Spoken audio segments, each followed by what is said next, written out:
No one believed in him, except for the same poor losers that he had been for half his life. He was rejected by studios and labels, but from 2000 till today, he has sold more albums than any artist or music band. Why did he hate his mother so much, and why was this hatred mutual? Why were there protests against his songs? And finally, how did a poor dishwasher from Detroit become the greatest rapper ever? Ladies and gentlemen, for your attention is the complete story of Eminem's life and work on the Encore Stories channel. In the early 80s, Detroit was a city that everyone dreamed of leaving, although 20 years before that, things were different. The city had the lowest unemployment rate in the United States, and thousands of employees worked at the main Packard automotive plant. In 1967, the police tried to shut down one illegal bar on the outskirts of the city, and this resulted in the largest riot in the history of the United States. The riot was the beginning of the end of this great city, followed by the crisis of car companies and mass layoffs. People who lived in more affluent areas left the city, and those who had nowhere to go moved into their houses. In the 80s, most of the population was unemployed. Small-time gangsters and drug dealers settled in the empty houses and gladly sold their goods to school children. Embittered and abandoned, they did not even dream of moving, so they were destroying the city and themselves. It was impossible to live in that city, and that's precisely why it was impossible not to fall in love with hip-hop. Before starting the story of Eminem, it's important to talk about his mother and how she grew up. It was and remains not only an important theme in all his work, but also the cause of his injuries. Sorry, mama. I never meant to hurt you. Debbie Nelson, Eminem's mother, was born in 1956 in Kansas. The family lived in poverty because of this. There was not a single day when her parents did not quarrel. Soon she had a younger brother named Steve, so little Debbie got even less attention.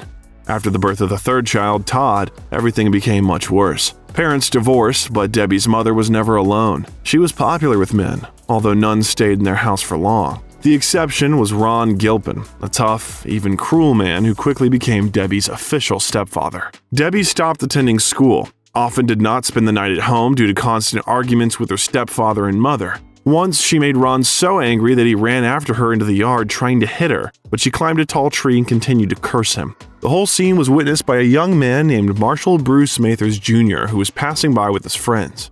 Then, they nobly stood up for Debbie, shooed away an angry Ron, and then helped the girl down from the tree. This is how the love story of Eminem's parents began, although love is too big a word for that relationship. Debbie was barely 15 at the time, but she fell head over heels in love with her savior. Bruce played in a band, brought Debbie several times to the basement where they rehearsed, and a week later the couple began living together. At that time, Bruce was already 18, so the law forbade lovers to live together without the permission of their parents. The police repeatedly took her away from Bruce, gave her to her mother, but the next day, Debbie was back at his house. In the end, her mother gave up and gave the go-ahead for the young couple to legalize their relationship. Bruce lived with his elder brothers, who immediately accepted Debbie and began to treat her like a younger sister. It was a wonderful time. Someone always had a guitar and we played Jimi Hendrix. I could have continued studying, but now I was a young wife and decided to focus all my attention on Bruce, and I really wanted to get pregnant. In 1970, Debbie and Bruce married and moved into an apartment on 11th Street in St. Joseph. At first, everything was not bad. Bruce's band received decent fees for performances, and he worked several days a week at his brother's auto repair shop. When Debbie turned 17, she found out she was pregnant.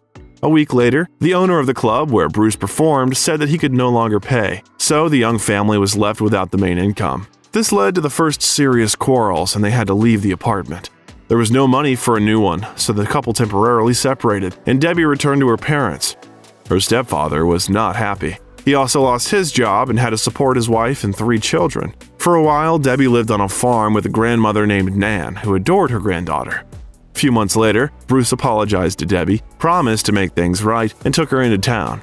Immediately after his return, it became clear that all the promises were empty, since he didn't find a new job, and the income from the auto repair shop was not enough even for food. It was in this atmosphere of hopelessness that on October 17, 1972, Marshall Bruce Mathers III, aka Eminem, was born. The birth was difficult. For a few moments, the doctors even thought they could only save the child. A few days after giving birth, Debbie was in a medically induced coma, and when she woke up, she saw her baby for the first time. When the child was brought to me, I cried. I had mixed feelings. On the one hand, I loved my child, but on the other hand, He caused me so much suffering that I really wanted to distance myself from him. The miracle did not happen. There was no money. Debbie's mother and stepfather would not be able to feed two young people with a baby, so the couple moved in with Bruce's parents. They lived in the small and cozy town of Williston, North Dakota, but this move did not help the couple much. Bruce could not find a new job for a long time, tried to reassemble the band several times, but all his friends had families. No one cared about rock and roll. At that time, Debbie got a job as a waitress in a local restaurant. She was lucky. The boss was an empathetic young man who understood her situation, often let her go home early, and even paid her a little more. Bruce, unable to find work, found relief in alcohol, illegal substances, and jealousy. If Debbie came home even a few minutes later, he would start a fight and then start to get handsy. One day, Debbie's boss saw bruises on her face, met her husband in the evening, and decided to talk to him about it. There was no meaningful dialogue. With a broken nose, the boss looked at the young couple and still said at the end, "If you need help, ask." At home, Bruce beat up Debbie, which was the last straw. She took the 1-year-old Marshall and ran out into the street. The woman could only turn to the boss. He picked her up on the street, gave money for the ticket, and Debbie returned to her native Kansas City with little Marshall. The young family was so preoccupied with their own quarrels that they did not even notice that their child had been suffering from pneumonia for several days. At first, Marshall lived with his mother in his grandmother's house. It was impossible to stay there for a long time because the house was full of people. Very quickly, Debbie found a job, started singing in nightclubs, and she and little Marshall moved into their own apartment. She often brought men home who stayed there for just a few nights. The exception was a man named Charles. What made him different from the others was that he spent a lot of time not only with Debbie, but also with Marshall. He bought him gifts, took him on picnics, and once even took him on vacation to Canada, after which Marshall began to call him Dad. Debbie went to work late at night, returned in the morning tired and drunk. Marshall spent most of his time at his grandmother's or at home with Charles. He liked his grandmother better. The mother's behavior was often unpredictable. She did not care if there was food in the house or if her child was sick. Charles had the patience of an angel, but he began to notice that different men escorted Debbie home each time, and even he lost his patience. After several scandals, Charles said goodbye to Marshall, packed his things, and went to California. Marshall wrote him letters for a long time, but he did not answer a single one. He will no longer call any of his mother's boyfriends a father. After Charles, a new stepfather appeared in the apartment, followed by another, and then another. Debbie was soon fired from her job, and she didn't stay long in others either. In the end, they moved to the suburbs of Detroit, where Debbie's grandmother Nan lived. Marshall grew up a quiet, calm child who drowned in comics and wanted to be noticed more than anything. His only friend was Ronnie, his own uncle. It was he who introduced Marshall to hip-hop. At the age of 5, Marshall was sent to school, but his mother's nomadic lifestyle prevented him from settling down in one place. When she changed jobs, she changed cities, and when life got tough, she returned to Grandma Nan's farm. When Marshall was 10, he and his mother moved to Detroit and settled in the small house that can be seen on the cover of his third album, the Marshall Mathers LP. School in that period was a real hell. Marshall was an outcast because he was new and because he was white. He was beaten almost every day. No one wanted to sit with him at the desk. He was spat on and locked in the toilet. Marshall's biggest childhood fear was a boy named D'Angelo Bailey. Every meeting with him was torture. He took money from Marshall and once beat him till he passed out. Bailey once smashed his head against the toilet, but Marshall didn't admit who did it to him. Nevertheless, Debbie went to court but lost the case. Lawsuits will become her hobby. Later, she'll sue her hairdresser and even her son. The cynicism of the situation is that in the future, this same D'Angelo will also sue Eminem for the insults he'll hear in the songs. After the beating, Marshall returned to his grandmother. There was no hated Bailey, but there was his beloved Uncle Ronnie. He was the same age as Ronnie. Moreover, the uncle had already begun to admire the music created by DJs in semi-legal nightclubs. The first time I heard anything, my Uncle Ronnie brought over a tape of the Breaking soundtrack, and it had Reckless on it from Ice-T. Once upon a time, a DJ's task was just to play records. What more could you ask? I know Colors. Yeah. Colors was hard. At that moment, Ronnie was obsessed with hip-hop and forced Marshall to watch the movie Breakin', where the main theme was performed by the rapper Ice-T. Marshall fell in love with this music and realized that he also wanted to make it. For For the first few months, Marshall missed school due to a head injury and spent a lot of time with Ronnie. He constantly practiced breakdancing to become the best in Detroit. Marshall also tried to repeat after him, but he liked to just listen to rap and write his own lyrics more. In order to learn more unusual words and use them later in the texts, Marshall read all the dictionaries he could find. Around that time, he came up with his stage name. Once, he and Ronnie were breakdancing on the street when teenagers came up to them and started taunting them. Without thinking much, Marshall read a few lines from his head and ended with the words, "Yes, I am white, but black inside." This dissipated all the aggression. Someone laughed and asked, "Like Eminem's?" Later, Marshall transformed the writing of the abbreviation and created his new name, Eminem. Also, M plus M is Marshall Mathers. Then everything went quite well, even at school. His sense of humor, endless rhyming freestyles, and the ability to turn into a clown instantly killed all the aggression and hooligans. Grandma's house also had a pleasant atmosphere. There was always food on the table. Uncle Steve constantly played the guitar. Ronnie was bringing new tapes and taught him to dance. Once this ideal was almost destroyed, Debbie reunited with one of her exes named Fred and came to the farm to take Marshall to Detroit. He did not want to go so much that he simply ran away from home and did not return until his mother left without him. A few months later, she returned, but this time there was nowhere to go.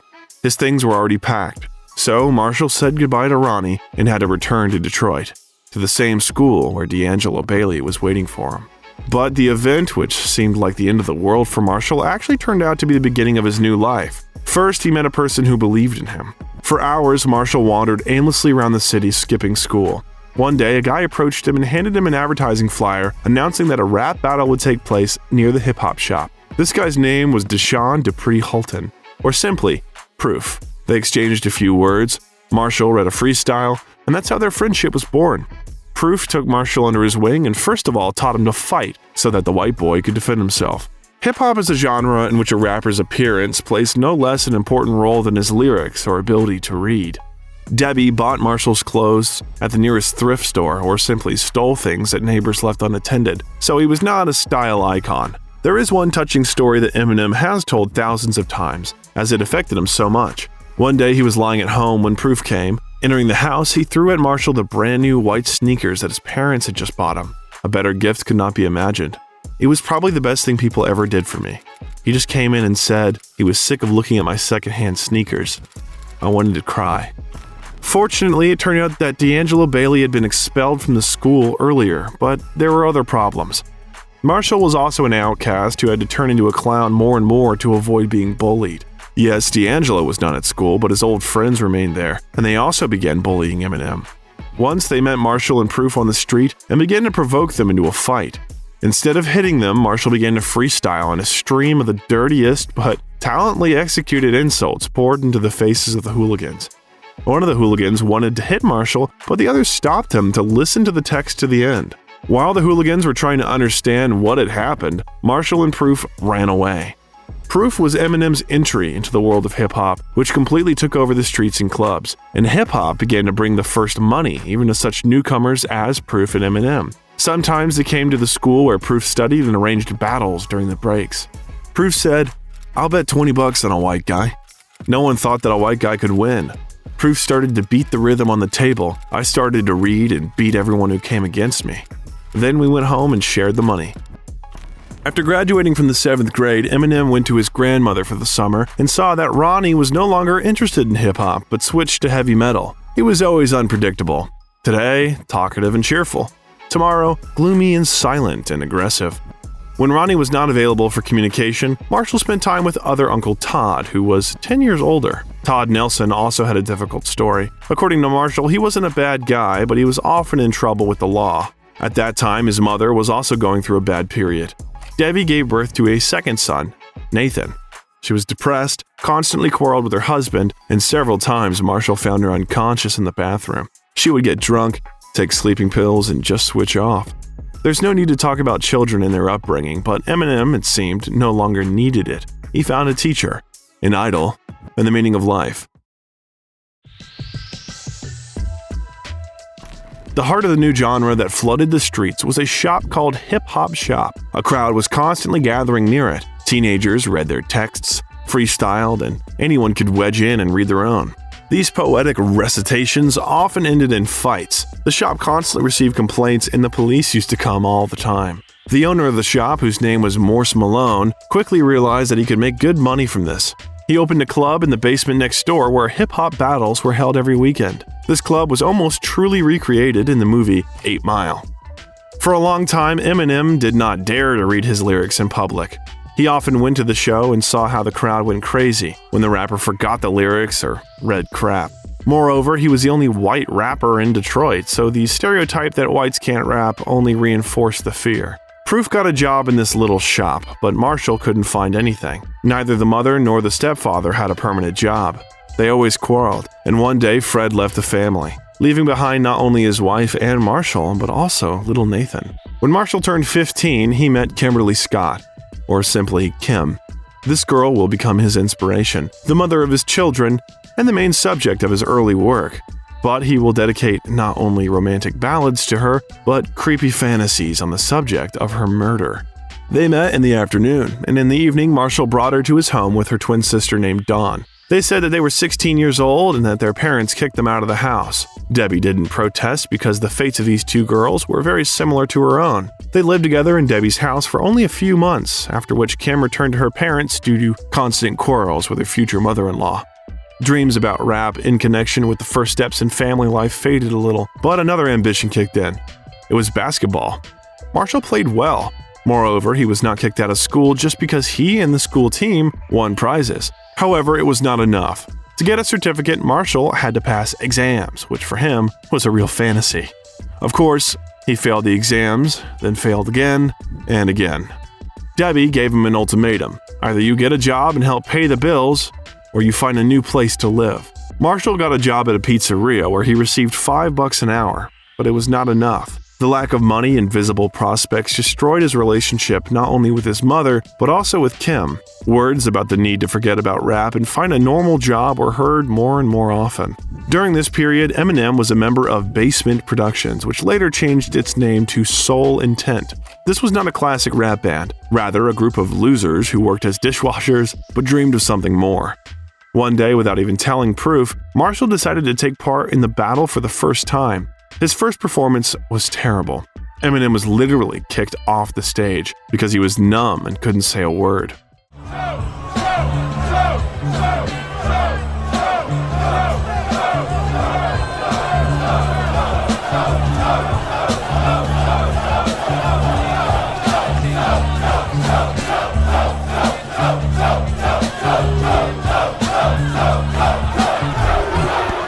On top of the first failure, Debbie was fed up with her son and Marshall had to leave.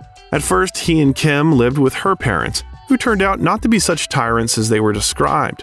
Once, a call rang in the house. On the other end of the line, they asked for Marshall. He picked up the phone and heard that his beloved Uncle Ronnie took his own life due to an unrequited love affair. When I heard about what happened, I dropped the phone and fell to my knees. I didn't go to the funeral because I wanted him to remain for me as I remembered him. I didn't want to see him in a box. The next few months, Marshall lived in a stupor. He was not interested in music. He indifferently continued washing dishes in some restaurant. Life changed a little in 1992 when Marshall was lucky enough to get a job at a car factory. They paid much more there, so he and Kim managed to rent their own apartment, which was robbed several times and set on fire just as many times. During the time that Eminem spent with the band Soul Intent, they recorded hundreds of tapes of freestyles in which Marshall had no competitors. Nevertheless, they never dreamed that at least one of them would get on the radio. The quality was terrible.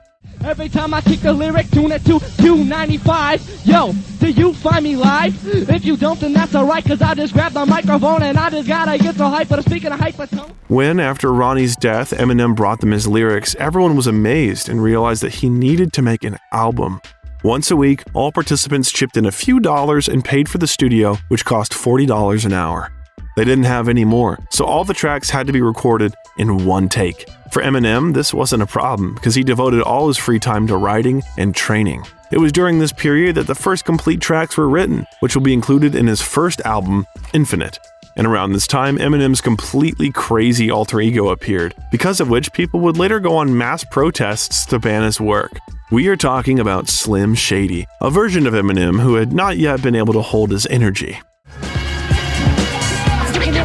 door. Booty MCs get ambushed. Rammed and squished, slammed and pushed, crammed and mushed. Then I'm moving on down from the right to left. So bite the method, prepare to fight to death. Lick attack, attacked and cracked them too. Smack them through to your black and blue. Mark and Jeff Bass, the owners of the recording studio, liked one of the songs from that period. Despite the fact that Eminem sounded too raw and his voice was immature, Mark sometimes let him record for free. Eminem took full advantage of it, recorded a few tracks, and sold about 3 copies. I went around the block, gave cassettes to music stores, but they were not sold. Now I listen to these records and realize that they are really bad. But for their time, they were not so bad. Meanwhile, Proof, who had already made a name for himself in Detroit's hip-hop scene, kept urging Marshall to join the battle, but Marshall came up with 1,000 reasons not to. He already had a number of recordings for the first album, but he remembered the last failure and was terrified to go on stage. Furthermore, Marshall was once again unemployed. His mother refused to let him and Kim live in her apartment, so the couple had to move back in with Kim's parents. A few weeks later, Kim's twin sister, Dawn, also returned home, bringing a baby daughter named Elena with her. The woman was drunk and could barely stand. In the morning, Dawn's parents told her everything they thought of her, and the woman left, slamming the door. The parents pointed at Elena and said they weren't going to feed another person. Kim didn't care, and the only person who cared about the girl's fate was Marshall. In fact, he became her guardian. A week later, they found out that Kim was pregnant. This news could have buried any dreams of a rap career, but Proof came to the rescue. One day, he called Marshall and miraculously persuaded him to come to the hip-hop shop and read at least a few verses. Eminem came at the end of the event, and the crowd was not so big, read his verses, and for the first time in his life felt that everything went great. People jumped like crazy and shouted his name. Soon, he'll become the star of this small club, the best of the newcomers. But at home, for everyone, he'll remain a loser who's unable to feed his family.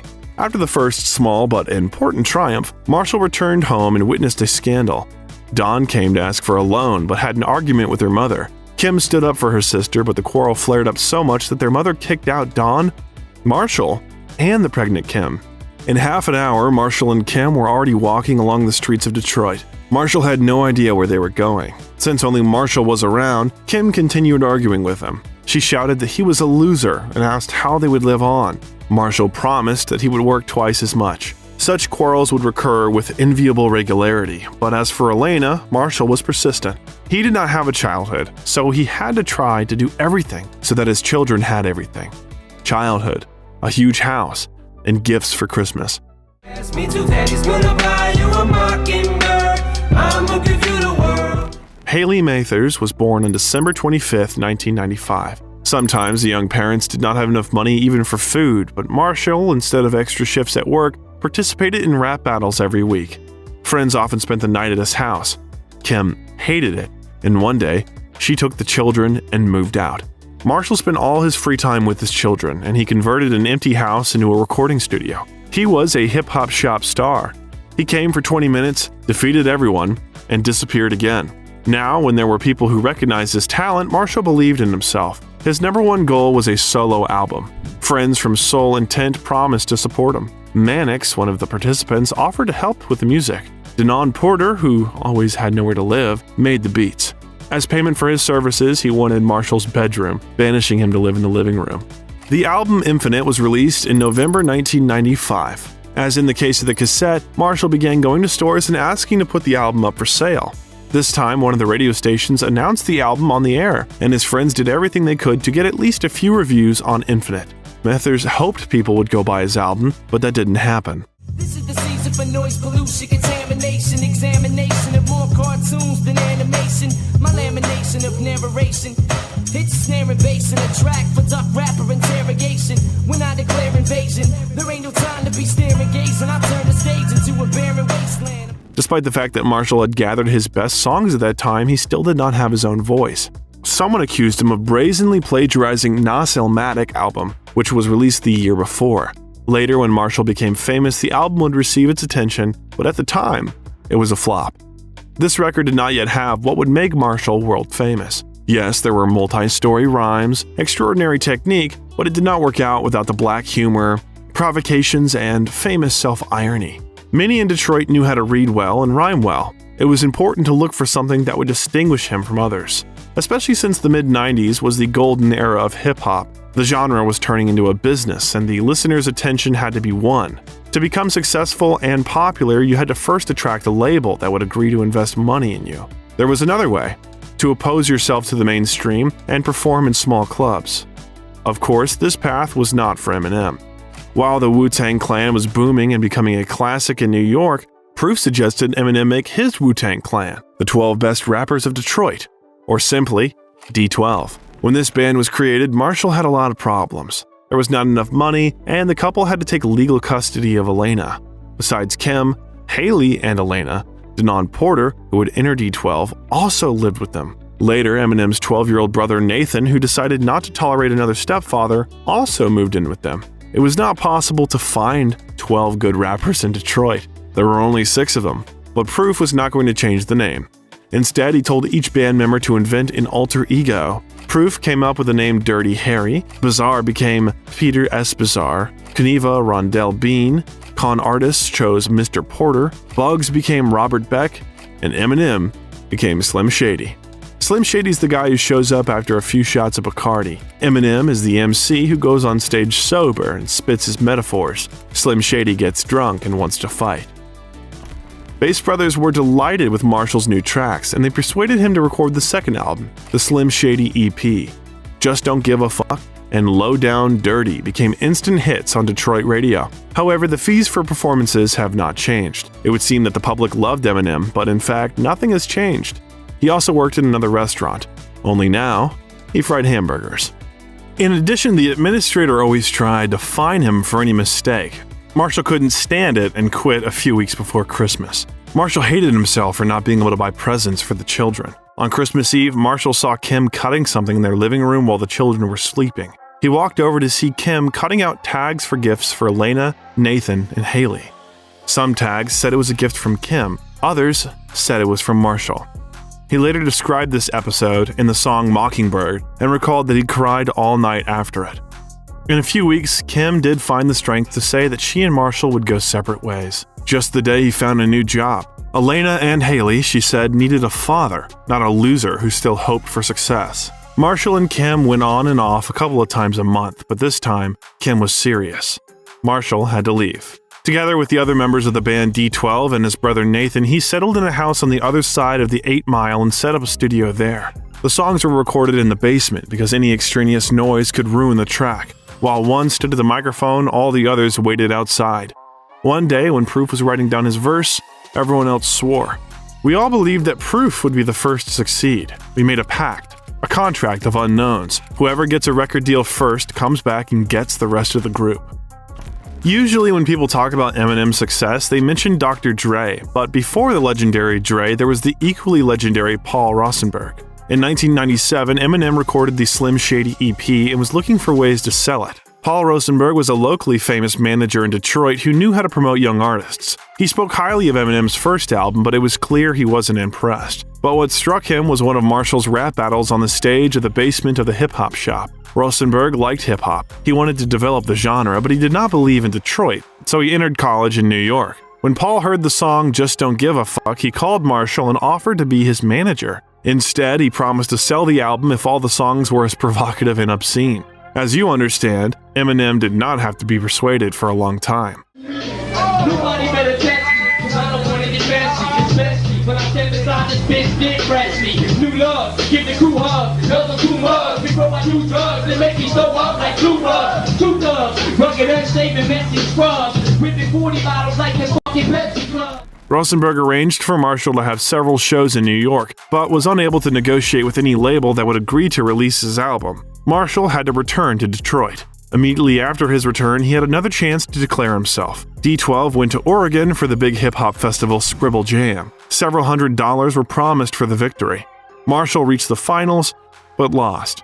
According to the idea, all the words had to be invented on the fly, but many had suspicions that Marshall's opponent wrote them in advance. First of all, man, come to Detroit with a dirty. You try to fuck with my style, I'ma leave you breaking all up like my fucking shirty. I don't give a fuck about you with your crew, bitch. You ain't got no juice that pop through you off the roof like picture. Switch up your motherfucking style. Please go back to the crack vibe. You try to act live, but I'm Slim Shady. Remember you up like an M80. Brain dead like Tim Brady. Motherfucker, you little like that. Another failure hit Marshall and his self-belief quite hard. One evening, when he was alone in the studio, he found painkillers in the cabinet and accidentally took a dose that was much higher than normal. I ate a handful of pills because I really wanted to finish the song. I thought this would be my last song. Thank God I had no tolerance for that shit and threw it all up in the bathroom. Despite the fact that Paul Rosenberg managed to partially promote Marshall's album in New York, it did not bring any changes in his life. Marshall gave himself one last chance and went to the Rap Olympics in 1998. It was a hip-hop festival in Los Angeles with an emphasis on freestyle battles. Besides the rappers competing against each other, this festival was a place where producers looked for someone fresh and talented. Before leaving for the festival, Marshall did what he did everywhere. He went to the office of a music label and left his tape, the Slim Shady EP, there. This time, he left it at the Interscope office. Of course, he had no expectations. This label produced albums by Tupac Shakur, Snoop Dogg, and NWA. The performance at the Rap Olympics was phenomenal, but he still lost and came in second place. $500 went to the winner, and Marshall had to enjoy the crowd's cheering. Alright. You want to represent on the microphone, but you rap sleazily. I ain't about to battle this fake ass Eazy-E. There ain't no way I'm gonna do this bullshit. I don't give a f***. I'm loaded up with a full clip. Time of the march, you couldn't get the tape of the day. Take him away. I ripped him like a paper mache. I heard you rap before, you ain't about shit. This whole battle was mismatched like your outfit. He returned home again with nothing, but with a clear realization that rap career was over. Fortunately, this did not happen. A few weeks after his performance, the phone rang at Marshall's house. Someone on the other end of the line said Dr. Dre wanted to talk to him.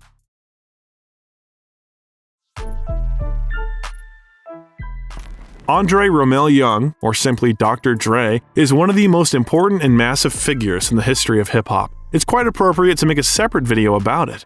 Write in the comments if you'd be interested in learning the story of the person who discovered Eminem and whom Marshall fanatically admired. In short, he's one of those people who not only made millions in hip-hop, he allowed others to make millions as well. In the mid-80s, Dre was a member of the classic band NWA, essentially the pioneers of gangster rap, who wrote extensively about life in the ghetto, police brutality, illegal substances, and death from them. The band also included Eazy-E, Ice Cube, MC Ren, Arabian Prince, and DJ Yella. It took off, and their first album became a classic.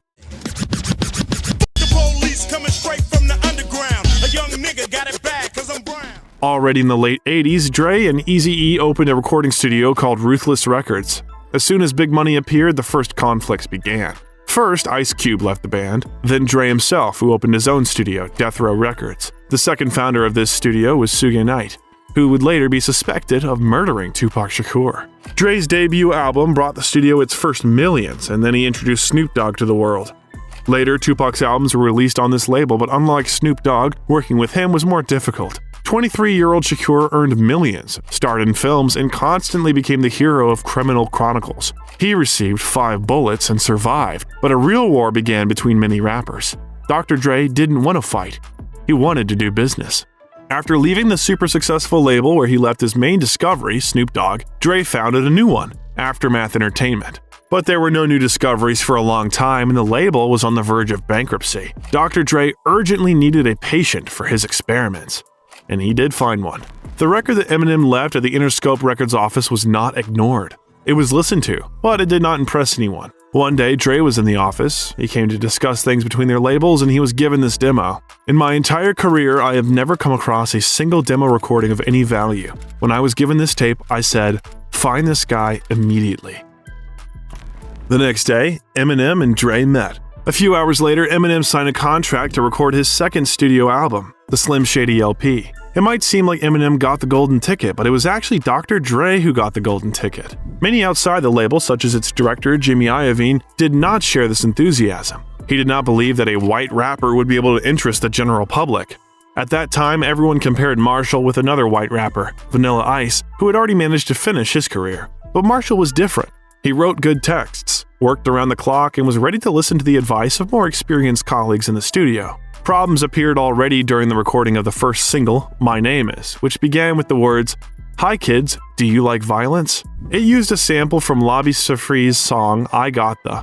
Siffre was not against it, but he did not want such a vulgar text to be read to his music. Marshall did not want to change anything, so all rights and profits from this song went to Sifri. Having finished the album and nervously waiting for its release, Marshall relaxed as much as he could. One such night, which he spent in the club, turned into an unexpected detail, which for many years will become his thing. One evening, he took some fun pills, walked to the beach all night, and in the morning, he looked in the mirror and saw that he was blonde.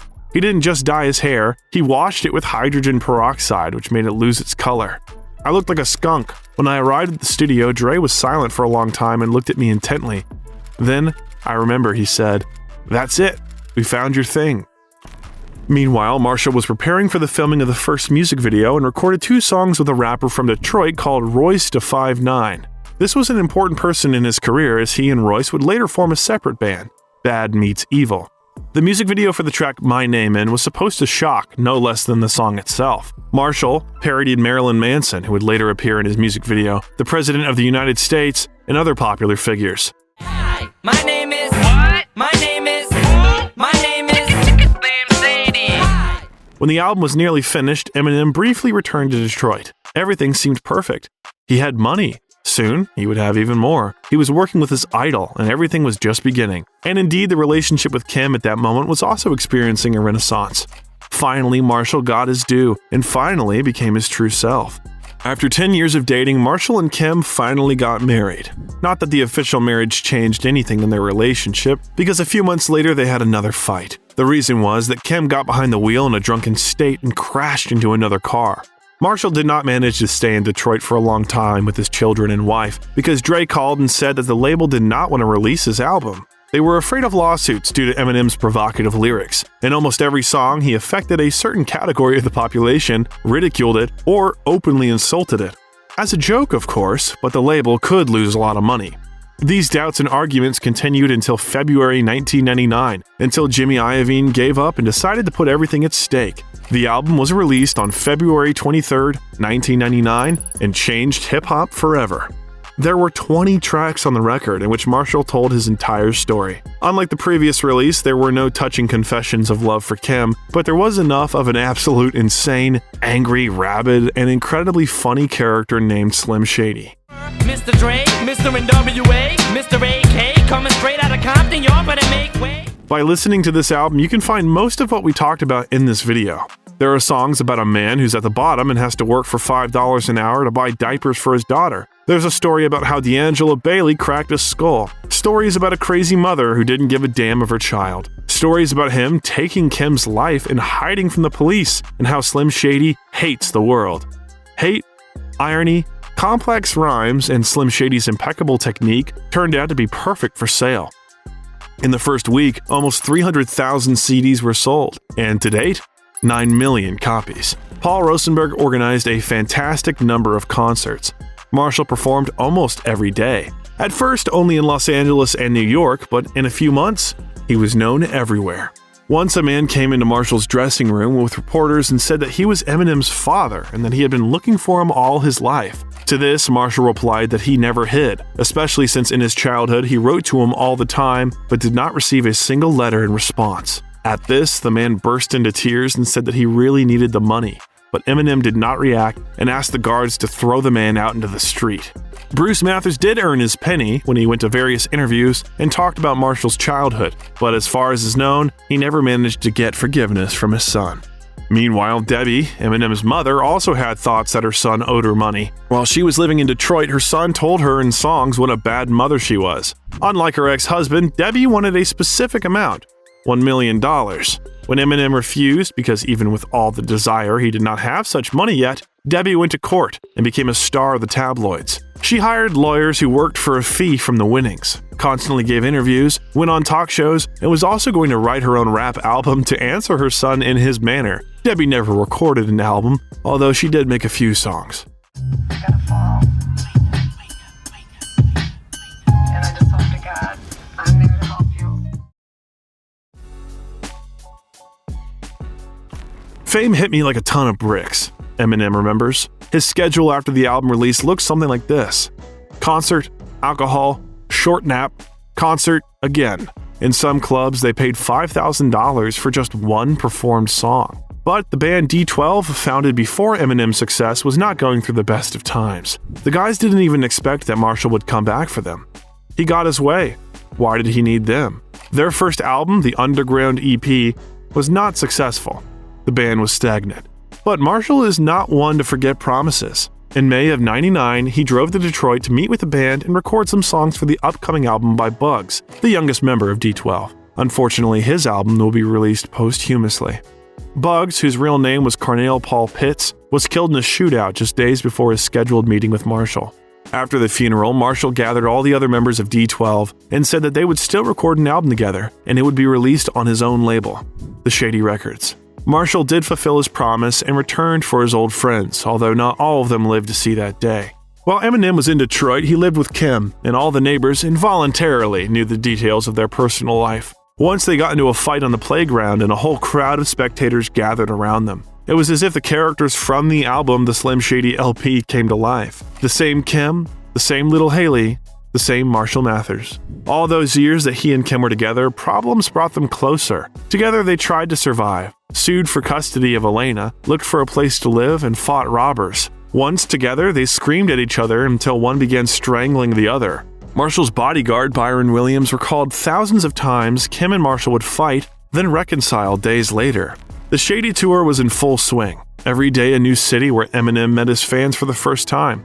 Often those meetings were not very positive. Once a crazy fan sneaked into his dressing room and tried to kiss him. Another time, a fan tried to pull his pants off during an autograph session. As his limousine pulled out of the parking lot, pills and bottles of alcohol poured into the open window. It cannot be said that Marshall was against it.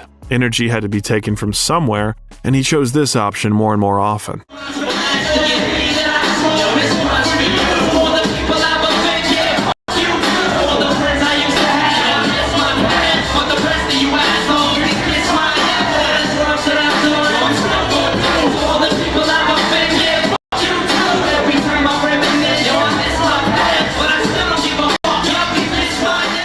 Not only fans came to Marshall's concerts, but also those who did not like Eminem. Sometimes they made their way behind the stage, provoked conflicts, and sometimes Marshall went down from the stage to teach someone who was too aggressive. One such fight in the hall resulted in Marshall being given a prescription for Vicodin, a strong pain reliever. This drug would change his life. Unfortunately, not for the better. What can be said about Marshall's psychological state in 1999? For 27 long years, the rapper went to his goal, experiencing one failure after another, and now he had almost everything. It seemed to Marshall that if fame came to him, it could also leave. Therefore, he wanted to take everything from life while there was such an opportunity. The press of those years enjoyed the personal details of the young star's life. There was enough material. Every random lover went straight out of bed to the office of some newspaper and shared all the details. Not that Marshall cared that much, but Kim was going crazy and hated all his fangirls. The tour was long and intense. By the end, Marshall was so exhausted that he slept through several expensive photo shoots for major magazines. The only way to get Marshall out of bed was a simple argument that his bodyguard often resorted to. If you don't like your job, you can always go back to Detroit and wash dishes. Always worked flawlessly. After a super successful album and a huge tour, Marshall has returned to his promise he made to the guys from D12 a long time ago. He, together with Paul Rosenberg, gathered them in his favorite bar and said that from now on they were all signatories to the Shady Records label. Their joint album was called Devil's Night, and Eminem's personal success spread to the whole band. It's interesting that the last track on the album is called Girls, and it is a diss on the band Limp Bizkit, and specifically on their vocalist Fred Durst.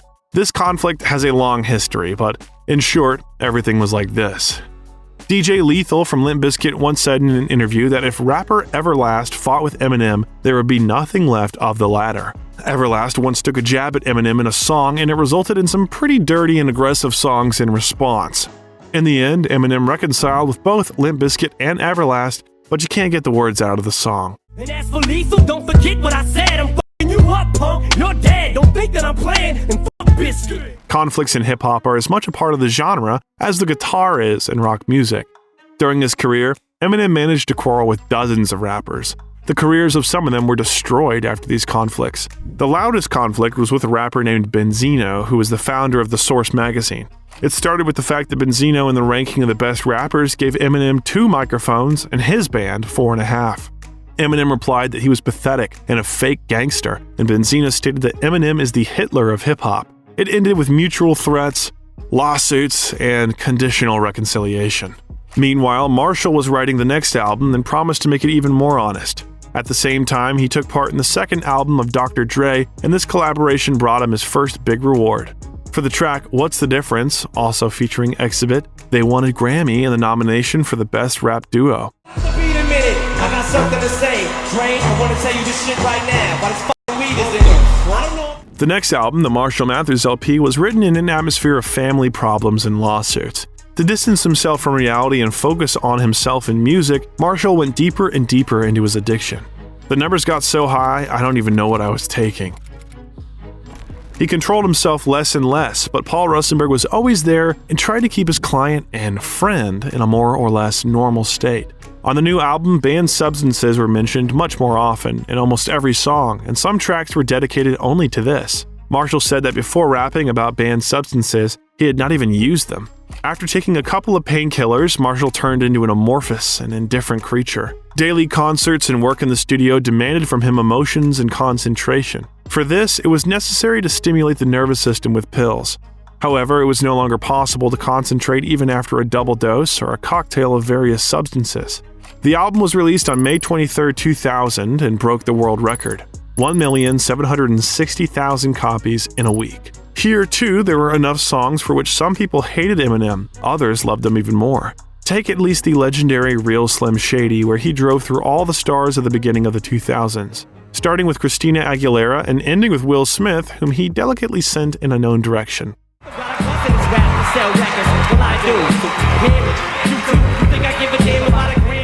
Probably the main track and a real masterpiece of storytelling is the song Stan. It tells the story of an obsessed fan named Stan who writes letters to Eminem, copies his image and lifestyle, but gets no answers and goes crazy. In the last verse, Marshall writes a letter back saying that he was busy and couldn't reply. He advises him not to be so obsessed with his music and to pay more attention to his pregnant girlfriend. As an argument, he cites a story he heard on the news about how a guy and his pregnant girlfriend died after falling from a bridge in a car, but at the last moment he realizes that it has been Stan. By the way, the term to stan, i.e. to be fanatical about someone to the point of madness, came from the name of this song.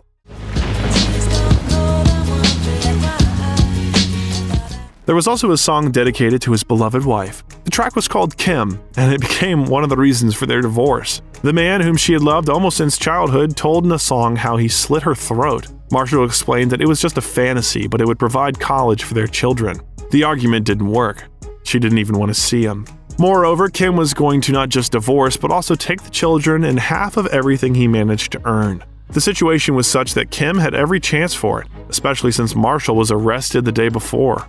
In one of the Detroit clubs, Eminem met a rapper who dedicated several offensive songs to him. The argument quickly turned into a fight, after which Marshall pulled out a gun. Then the police weren't involved, but the next day another story happened. Marshall was in suburban Detroit when a fan recognized him. Despite the fact that the rapper did not want to talk, the fan did not lag behind, and then Marshall took out the gun again. This was noticed by a police patrol. The rapper was arrested and spent the night in the police station. The next day, when he was released on bail, Eminem went to talk to Kim, but did not find her at home. Someone from the relatives said that she was in a bar. Marshall went there and saw her in the company of an unknown man. He took out his gun again and ended up behind bars one more time. For this, he received 2 years of probation, as well as compulsory attendance at anger management courses. After that, there were several more attempts to reconcile with his wife, but everything only got worse. After another scandal, they parted ways as real enemies and already mutually wanted a divorce. The final straw was Marshall's performance in the town of Auburn Hills, where Kim was spending time with her friends. She wanted to ban songs about her, but the conversation ended in a scandal. In just 2 years of his creative process, Eminem received 5 Grammys and broke all possible records for album sales. The more popular he became, the more attention was drawn not only to him, but also to his texts. The LGBT community lobbied to ban the rotation of his music videos and sued him for discrimination against minorities. He was accused of racism because he often targeted rappers in his songs, and feminist organizations protested against his songs because of his misogyny. Almost all of Eminem's concerts were accompanied by protests and demonstrations. In some cities, his performances were even banned. Of course, it worked the other way around. The interest only increased, and not only in the USA. The situation was the same in Great Britain. This is what The Sun magazine wrote before his performance in London. Parents, be careful. The most dangerous rapper in the world is coming to Britain. In February, Eminem will perform his controversial songs about murder, drugs, and violence against women. It's not difficult to guess that the tickets for this performance sold out 6 months before the scheduled date. It got to the point that Interscope Records hired an entire department of lawyers to handle dozens of lawsuits against Eminem. Accusations of homophobia were dispelled by Marshall in an interesting way. The Gay Association had every chance of winning a lawsuit that would have removed his albums from sale, so Eminem turned to a good friend of his, who was called Sir Elton John. He willingly agreed to the offer to perform as a duet, and at the Grammy ceremony they performed the song Stand together.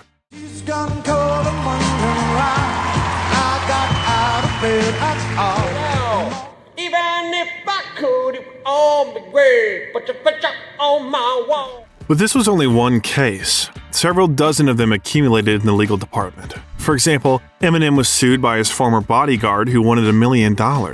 After him was the same childhood bully named D'Angelo Bailey who believed that Marshall had sullied his impeccable reputation with his songs. In 2001, Eminem's mother won a defamation lawsuit, but instead of the $10 million she wanted, she was paid just $1,600. In the same year, Marshall announced his fourth album, which was called The Eminem Show. The intonations of this release were much more serious than on the previous ones. It was less stupid, there was less irony and absurd lines, but there was more of Eminem himself. While working on the record continued, most of the court cases were resolved. As a result, Marshall received several $1,000s in fines, 2 years of probation, 1,000 hours of community service, and regular anger management courses. In honor of these courses, which did not help much, he named his upcoming tour Anger Management. The album was released in May 2002 and became the best-selling album of the year, 7 million copies. According to tradition, he received a Grammy and won 2 American Music Awards. To date, more than 30 million copies have been sold. Perhaps the most recognizable track of this album is Cleaning Out My Closet, a frank appeal to his mother and a story about his childhood. What I did was stupid, no doubt it was dumb, but the smartest I did was take the bullets out of that gun, cause I'd have Of course, this music video was another reason to sue Eminem, but nothing came of it and the lawsuit was dismissed. Shortly after the album release, Kim again got into a drunken accident. So the court made Marshall the sole guardian of Haley and Elena. For this accident, Kim received 8 months in prison. After a series of stunning successes in music, it was time to act in a film. It had been talked about for a long time, but there wasn't anything in particular until Dre introduced Eminem to director Antoine Fuqua. Initially, Marshall was supposed to get one of the main roles in the movie Training Day, but later refused to participate. That film won an Oscar, and Eminem continued to look for another script. There were many offers, but something significant appeared when Eminem met Brian Grazer, the future producer of 8 Mile. The first script appeared already in 2000. Marshall was amazed at how truthfully the story of the main character was described, as if it was copied from himself. And although they decided to abandon the idea of a biopic, many details in the movie were real and had parallels with the life of Eminem himself, like the main character nicknamed B Rabbit. Marshall also worked in a factory, but most importantly, like B Rabbit, he dreamed of getting out of the ghetto with the help of rap. The positive aspect of the movie is that no matter where you come from, you can break out of it if your mentality and drive is right. You can make something of your life. It just depends on your drive. Breaking out is the point of the film. Curtis Henson, who not so long ago won an Oscar for the film Wonder Boys, was chosen as the director. Curtis did not come with this vision. On the contrary, he asked Eminem to tell him stories, traveled with him around Detroit, and selected locations. Henson described Eminem as a natural-born movie star and spent 6 weeks rehearsing with him before shooting the film. Marshall talked about what a rap battle was, how to read freestyles, how to train, and how to behave when you were defeated. Most of the supporting roles were played by natives of Detroit. Observing the places where Eminem spent his teenage years, Henson compared the rapper to a flower struggling through a crack in the cement. At that time, Marshall was already 30 years old, but he was supposed to play a 20-year-old. In order to look good on the screen, Eminem lost 30 pounds, worked out a lot in the gym, which was set up for him right in the trailer on the set. In addition to actually filming, Marshall was also busy writing the main theme for the movie. He was advised to choose a song from the album, but in 2 weeks, Marshall brought the single Lose Yourself to the set, for which he later received an Oscar. It was the only rap composition in history that was awarded the cherished statuette.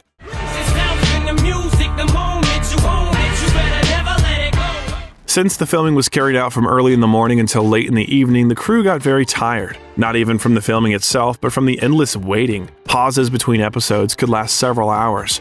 Then one of the director's assistants suggested a rap battle among the crowd. A final round with Eminem was offered as a prize. This greatly inspired tired and frozen people. Later, Marshall adopted this tradition. Since then, everyone who applied for a contract with Shady Records had to pass the main test: a rap battle with Eminem. Look at your goddamn boots. For Christ's sakes, it's starting to grow roots. A few days before the film premiere, Marshall received a call from Paul Rosenberg. He asked Marshall if he knew his mother had breast cancer. This news took Eminem by surprise. Turned out that Debbie came to another talk show a day earlier. She frightened everyone with her appearance. Normally a thin woman, she now looked anorexic. With a height of 5'8", she weighed only 80 pounds. On this talk show, she admitted that she was terminally ill and her son did not pay a single cent for treatment. Marshall immediately called his mother and ordered her to go to the hospital immediately. Within a week, the woman called and said that the pills did not work for her and that several $100,000 should be paid for chemotherapy.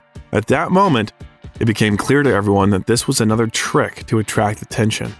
Still, Marshall asked Paul Rosenberg to provide money for Debbie's chemotherapy. The 8 Mile success exceeded even the wildest expectations. With a budget of $40 million, the film grossed $242 million at the box office, received an Oscar for the best soundtrack to the film, and 2 MTV Movie Awards in the nominations Male Breakthrough of the Year and Best Actor. Now while he stands tough, notice that this man did not have his hands up. This free world's got you gassed up. Now who's afraid of the big bad wolf? 1, 2, 3 into the 4. 1 pop, 2 pop, 3 pop, 4. 4 pop, 3 pop, 2 pop, 1. Your pop, he's pop, no pop, none. The success of the album and 8 Mile allowed Eminem to focus on the development of his own label, Shady Records. As Dr. Dre once gave him a chance, Eminem wanted to do the same for others. For starters, he signed a rapper named Obi Trice to the label. The label released his album, and Eminem also arranged a cameo for him in 8 Mile. Somehow, Marshall got his hands on a pirated disc of 50 Cent, which he had not heard of, although he already had a contract in New York.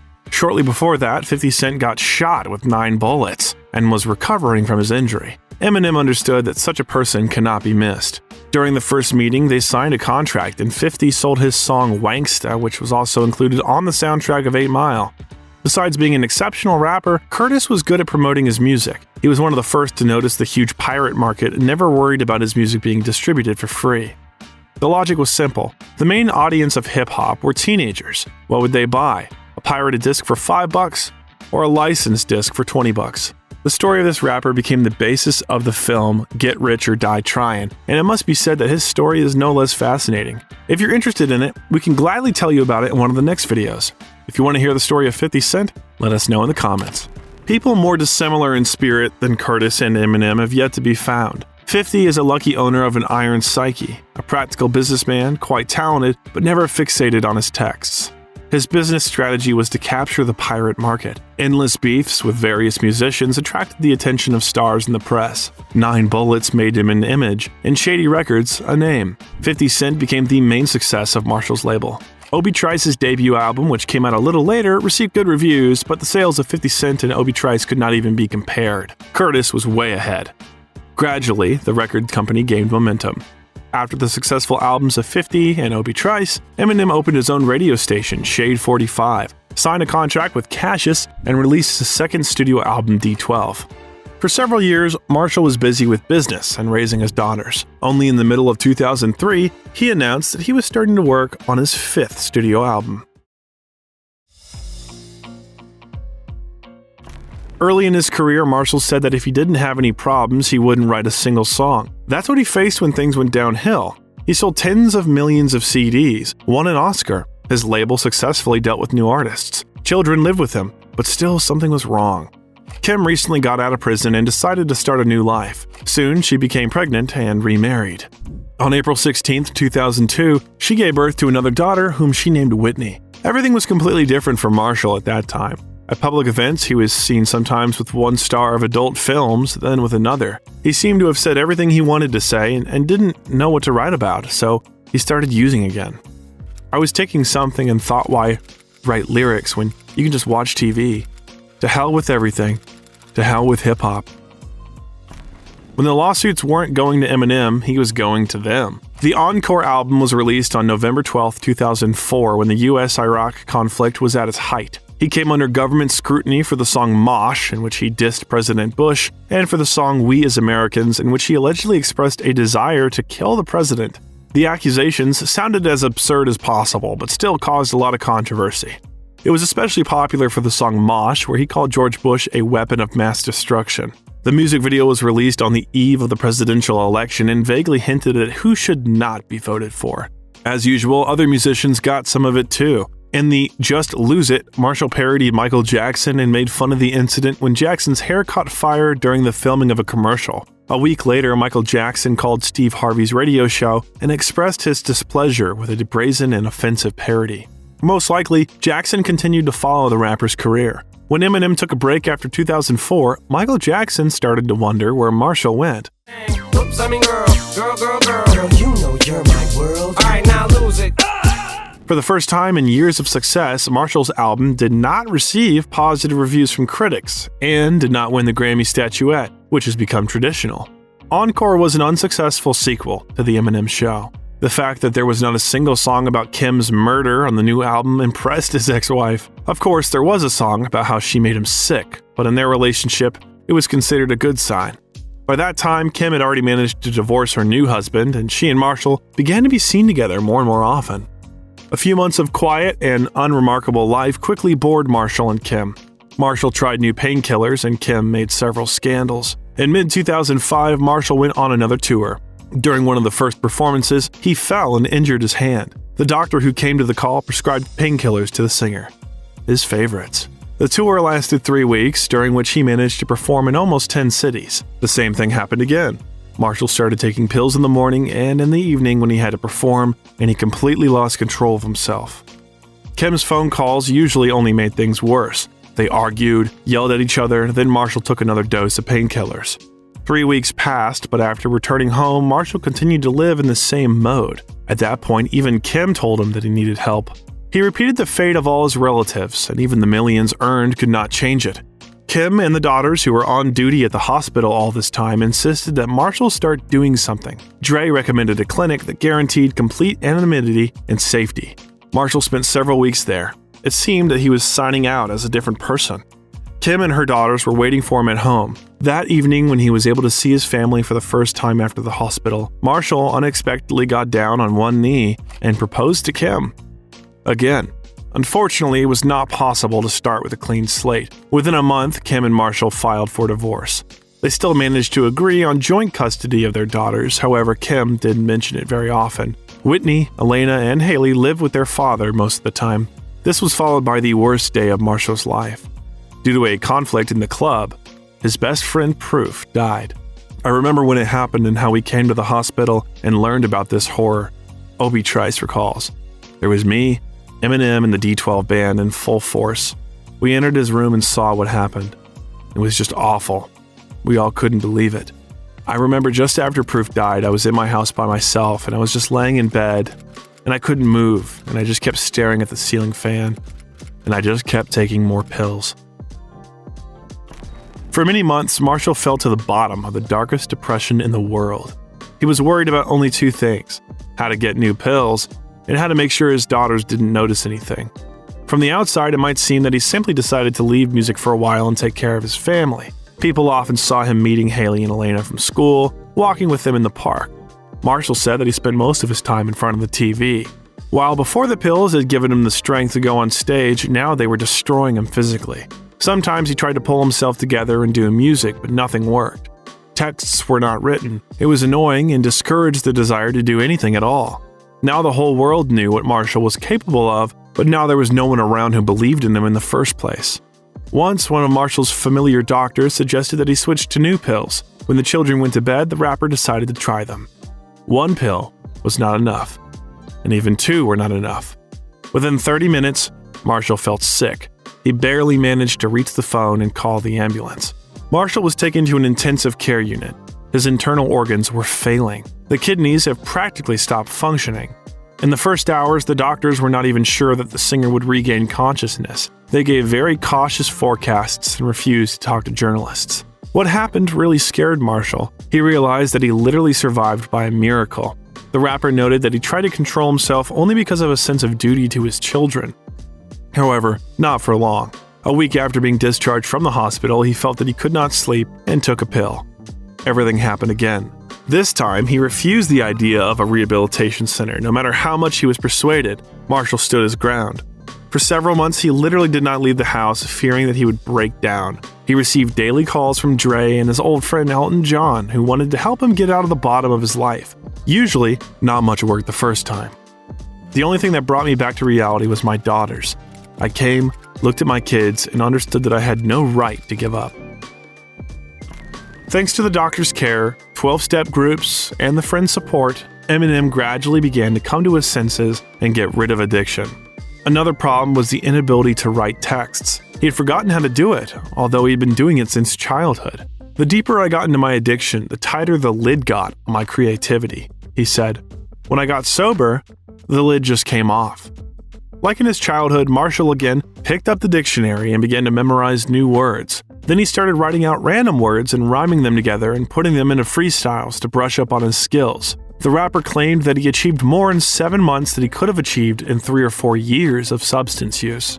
In 2008, Marshall came to Los Angeles and announced that he was going to record a new album. Dr. Dre took over all the music and Marshall concentrated on the lyrics. With his new album, he wanted to prove that Slim Shady is still alive. Marshall Mathers can still write lyrics, and Eminem has something to say. The recording took much longer than originally planned. When Dre and Marshall were in the studio, the former could not understand what was happening. It seemed to him that in front of him was not the world-famous Eminem, but the teenager Marshall Mathers, who approached the microphone for the first time. Within months of starting work, Marshall had accumulated enough material to fill 2 albums. The first of these planned releases came out in May 2009 and was called Relapse. The cover was made in the form of a portrait of Marshall made of pills, and on the back of the disc was the text, "I'm sober. I tried to dedicate a song to you, Proof, but none of them were good enough. So I'm dedicating you an album." Eminem decided not to hide his problems with substances, but to turn his pain into creativity and reveal how they almost destroyed his life. Marshall's return was met with mixed reviews, although sales were more than stellar. Many neutral and sometimes negative reviews appeared. The album was called Self-Repetition because such tracks as We Made You were very reminiscent of some songs from the second album.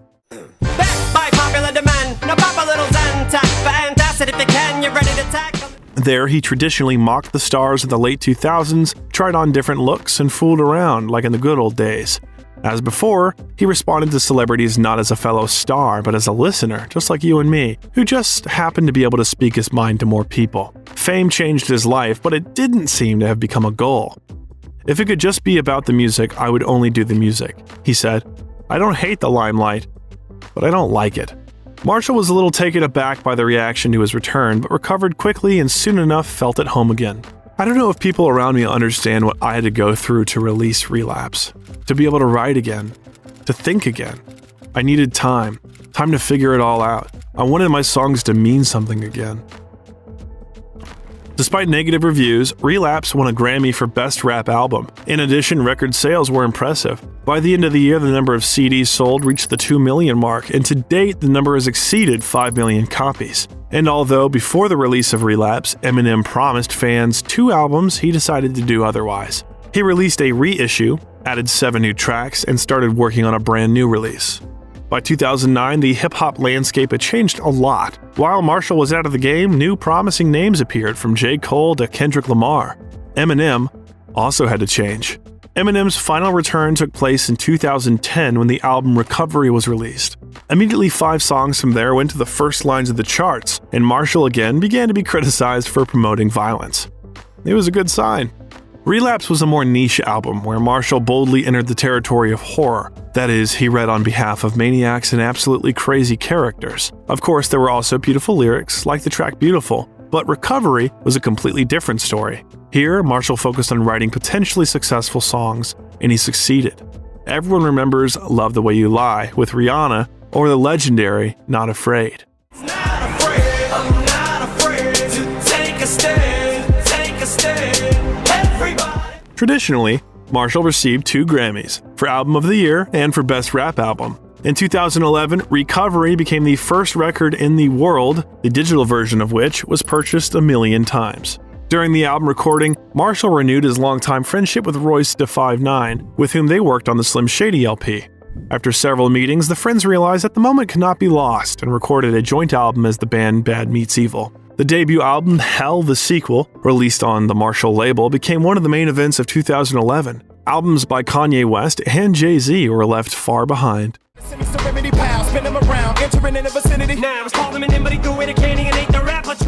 At that time, Eminem's label existed only on the income from the sales of previous albums, so Marshall began to look for new artists. Royce was and remains a member of the group Slaughterhouse, who in 2011 became his signatories. Furthermore, in 2011, Marshall found another artist whom he raised under his wing and made famous. The guy's name was Yellow Wolf, and he was doing what you might call country rap. All that was needed was a push, and Yellow Wolf quickly grew into an independent artist. To the Father, Son, and Holy Spirit, I hold you nearest, my best friend.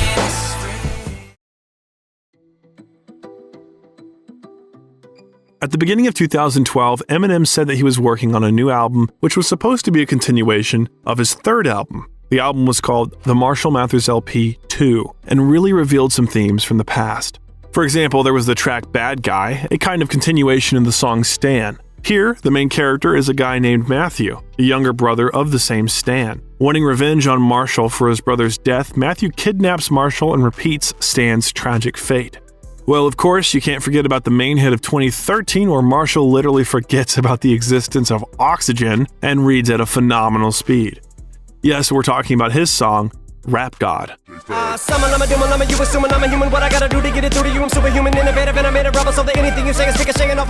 The album was released on November 5th, 2013 and became the best-selling album of the year.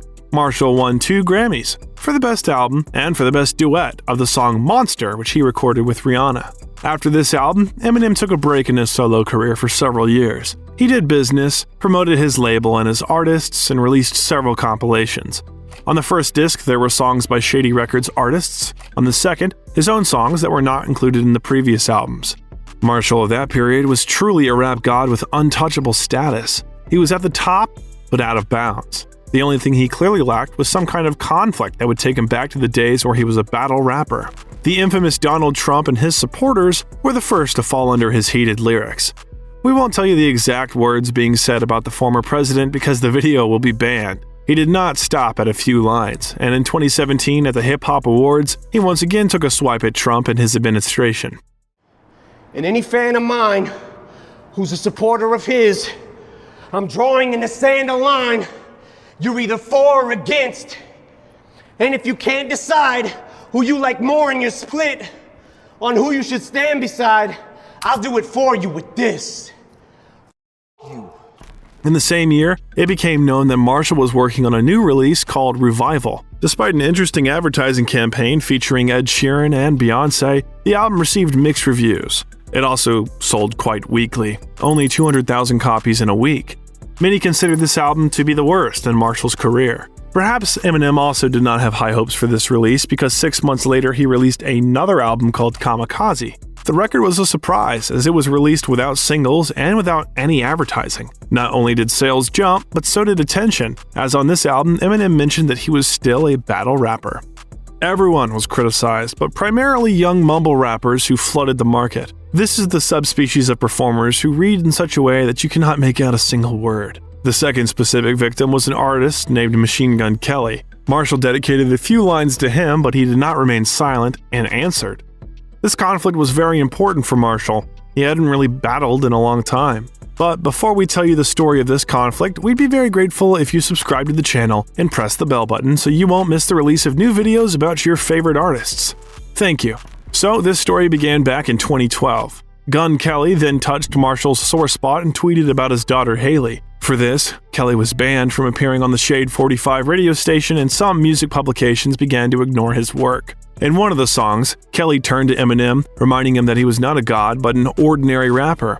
Shortly after that, the Kamikaze album was released with the same few lines that Marshall responded to Kelly. And I'm talking to you, but you already know who the f you are, Kelly. I don't use sublims, and sure as f don't sneak this, but keep commenting on my daughter, Haley. In response, Machine Gun Kelly released the clip Rap Devil, where he traveled through Eminem's entire career, made fun of his new image, namely his beard, and in general made a good diss by the standards of the genre. Somebody grab him some clippers. His fucking beard is weird. Tough talk from a rapper paying millions for security a year. It seems that Eminem was so affected by this that he decided to deal with Kelly once and for all. 2 days later, the track Kill Shot was released, which is considered by many to be the full stop in this dispute, although it's more accurate to say a kill shot.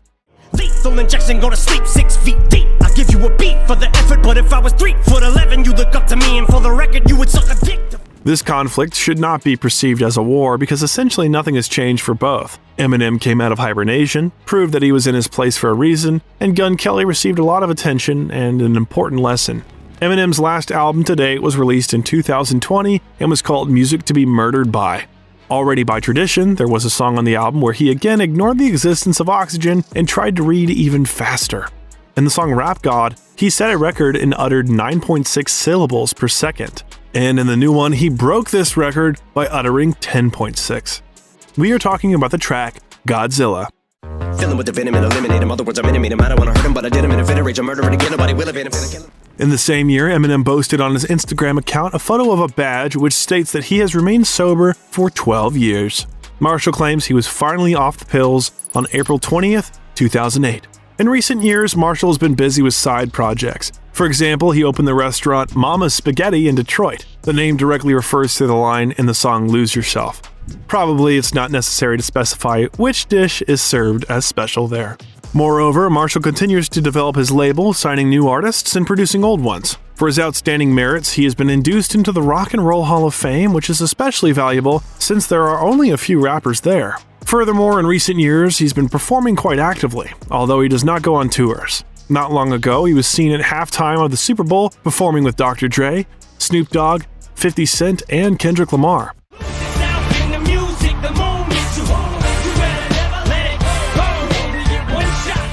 As before, the most important people in his life remain his daughters. They're already adults living their own lives, but you can often see them at their father's performances. Elena Scott celebrated her 30th birthday and got married this year. Of course, both Marshall and Kim were at the ceremony. Haley Mathers studied psychology at university and now runs a popular blog on Instagram. She is also engaged. Marshall communicates well with her partner and fully supports her choice. Whitney, the youngest daughter, is not very active on social media but is known to have a great relationship with her other sisters.